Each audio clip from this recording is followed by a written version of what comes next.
نبی رحمت صلی اللہ علیہ وسلم نے ہمیں بتایا کہ کھانے سے پہلے ہاتھ دھونا چاہیے، اور یہ ہاتھ گٹے تک، یہ سنت ہے۔ اس کو کورونا سے پہلے دنیا میں جانا ہو یا نہ جانا ہو، لیکن کورونا نے تو ہاتھ دھونے کو سمجھا دیا، اور سب کو یہ بات سمجھ میں آئی کہ ہاتھ دھونا ہے۔ اتنا نہ لوگوں نے ہاتھ دھویا کہ ہاتھ بھی بیمار ہو گیا ہے، تو کیا کیا کیمیکل لگاتے رہے، دھوتے رہے، لگاتے رہے، دھوتے رہے، کہ ہاتھ بھی بعض لوگوں کا بیمار ہو گیا۔ یہاں تو دھونا چاہیے۔ حضرت شاہ ابرار اللہ صاحب ہردوئی رحمۃ اللہ علیہ نے لکھا ہے کہ اس سنت پر اگر کوئی آدمی عمل کرتا ہے اور یوں پانی کو جھٹک دیتا ہے، یہ سوچ کر کے کہ اللہ میرے اوپر جو قرض ہے وہ ادا ہو جائے، تو اس کی برکت سے قرض ادا ہو جاتا ہے۔ قرض، لیکن یہاں تو دھو کر کھائیں گے تو نا، یہاں تو دسترخوان پر بیٹھنے کے لیے دھونے کو کون پوچھتا ہے، کچھ بھی رہنے دیے چلا جاتا ہے۔ ہاتھ دھو کر لازماً کھانا چاہیے۔ اسلام نے تو بتایا ہے کہ پہلے آدمی بیٹھ جائے، کھانے والا آدمی، اس کے بعد دسترخوان بچھایا جائے، اس کے بعد پلیٹ لگائی جائے، اور اس کے بعد کھانا لایا جائے۔ لیکن اب ہم لوگ اتنے بڑے لوگ ہو گئے ہیں کہ کھانا ہمارا انتظار کرے، ہم کو کھانے کا انتظار نہیں کرنا۔ اتنے بڑے لوگ ہو گیا، حالانکہ کھانا ہمارا محتاج نہیں ہے، ہم کھانے کے محتاج ہیں، ہم کھانے کے محتاج۔ تو ہم کو پہلے بیٹھنا چاہیے اور کھانے کو بعد میں لانا چاہیے، لیکن اب پہلے کھانا لگا دیا جاتا ہے اور اس کے بعد کھانے والے لوگ پہنچتے ہیں۔ تو کھانا کھانے میں پلیٹ کو صاف کر کے کھانا چاہیے جتنا ممکن ہو، لیکن اگر پلیٹ میں روغن، چربی، جانتے ہیں، اگر وہ زیادہ آ گیا ہے اور آپ کی صحت بھی بہت اچھی نہیں ہے، تو اب اگر پلیٹ صاف کرنے کے چکر میں آپ رہیں گے تو زندگی کے صاف ہونے کا خطرہ ہو جائے گا، سمجھ رہے ہیں؟ اس لیے جو لوگ جاہل ہوں گے نا، جاہل مفتی بہت رننگ کر رہے ہیں،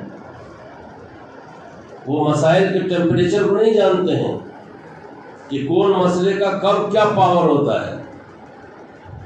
وہ نہ آپ کی صحت کو دیکھیں گے، نہ آپ کی تندرستی کو دیکھیں گے، وہ کہیں گے دیکھیے یہ مولانا صاحب ہیں، ایسے کھانا کھایا جاتا ہے۔ کھانا کھانا تو پلیٹ صاف کر کے سنت ہے، انہوں نے صاف کیا ہی نہیں۔ یہ مولانا اچھی طرح جانتے ہیں کہ پلیٹ صاف کر کے کھانا سنت ہے اور جان بچانا فرض ہے۔ جب دونوں ایک جگہ جمع ہو جائے تو فرض پہ عمل کیا جائے گا، سنت کو چھوڑ دیا جائے گا۔ تو مولانا تو اس طرح عمل کریں گے۔ اگر روغن پلیٹ میں زیادہ ہو اور آپ کی صحت اجازت نہ دے تو ہرگز پلیٹ صاف نہیں کیجیے گا، بالکل نہیں کیجیے۔ اس میں جو دانہ ہے اس کو سائڈ کر کے، جو چاول ہے اس کو کھا لیا، روغن کو سائڈ کر دیجیے۔ لیکن اگر روغن نہیں ہے تو حتی الامکان جہاں تک ممکن ہو سکے کوشش کیجیے کہ پلیٹ کو صاف کر کے کھائیں۔ بعض تجربہ کار نے لکھا ہے کہ جو لوگ پلیٹ صاف کر کے کھاتے ہیں ان کے گھر میں بچے اچھے پیدا ہوتے ہیں، پلیٹ صاف کر کے۔ جن لوگوں کے بچے کا معاملہ ختم ہو گیا وہ لوگ سو رہے ہیں، جن کے ہونے کی امید ہے وہ سب جگے ہوئے ماشاءاللہ۔ اس سنت کی برکت سے بچے اچھی شکل صورت کے پیدا ہوتے ہیں، کوئی مشکل نہیں۔ اسی طرح سے کھانا شروع کرے آدمی تو بسم اللہ پڑھ کر کھائے۔ بسم اللہ چھوڑ دینے سے شیطان کھانے میں شریک ہو جاتا ہے، اور کھانے کی جو روحانی ایمانی برکت ہے اس سے کھانے والا آدمی محروم ہو جاتا ہے۔ اور کھانا کھانے کے بعد پھر دعا بھی پڑھنی چاہیے، لیکن یہاں تو کلمہ یاد نہیں ہے تو کھانا کھانے کے بعد کی دعا کیا یاد ہوگی؟ الحمدللہ الذی اطعمنا وسقانا وجعلنا من المسلمین۔ یہی ایک پوائنٹ ہے جہاں پر اللہ تعالیٰ نے دعوت کھلا کر کے ایمان پر شکریہ ادا کروایا ہے۔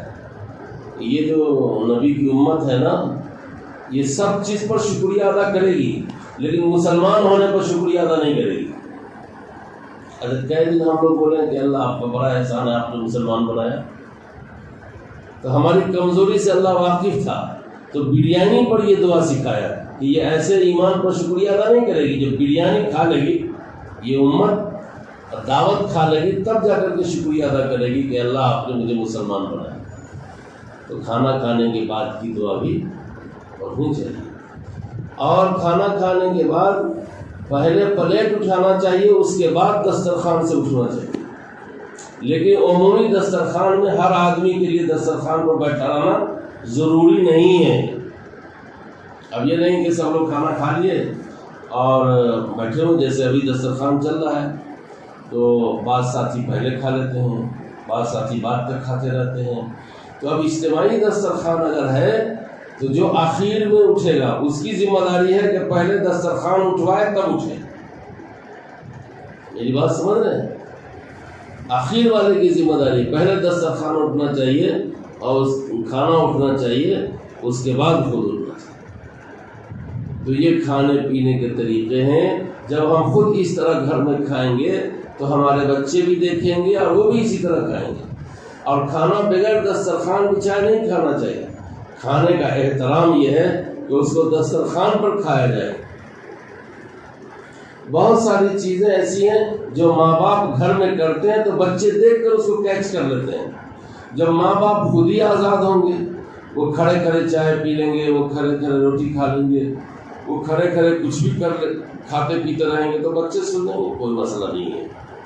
لیکن جب بڑے لوگ گھر میں طور طریقے سے جئیں گے تو بچے اسی کو دیکھ کر کے جینا سیکھ جائیں گے۔ بڑوں کی بڑی ذمہ داریاں ہیں۔ انشاءاللہ اللہ نے زندہ سلامت رکھا تو کل بچے کے حقوق پر ہی بات کریں گے کہ بچے کا کیا حق ہے اور ہم کو اس کے ابتدائی مرحلے میں